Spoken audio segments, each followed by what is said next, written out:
My name is Ruby, and I'm age 8, and I go to Merrimack School. Why do fresh cheese curds squeak? I'm Mark Johnson. I'm a distinguished scientist here at the Wisconsin Center for Dairy Research. This is a curd that's probably a few hours old. And what goes on when we manufacture cheese is we clot the milk, we remove some of the water, and we end up with, at the end, a curd like this, where the proteins in this cheese form a mesh. That mesh is held together with calcium, and it's tough.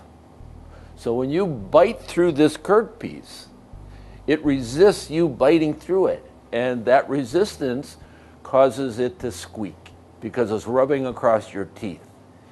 With age, a week, that calcium dissolves from the protein and it makes the protein soft.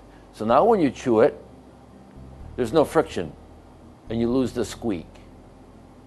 However, if we put it in a microwave oven, we cause the proteins to reform and get tough again, and you bite it, it resists, you get a squeak.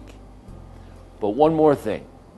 If I take this cheese curd and let it sit in my refrigerator for 2 months, something else goes on.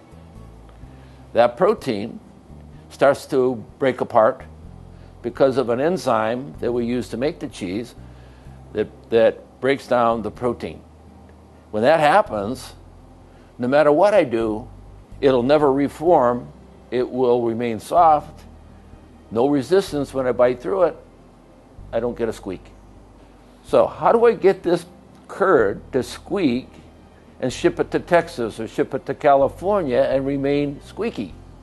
It's going to take 2 weeks to get there. So what I do is I can freeze it. If I freeze this curd, I then can thaw it out in California or in Texas, and it's still like it's fresh. And it will retain its squeak once it thaws out, but only for about 2 weeks. After that, we lose the squeak.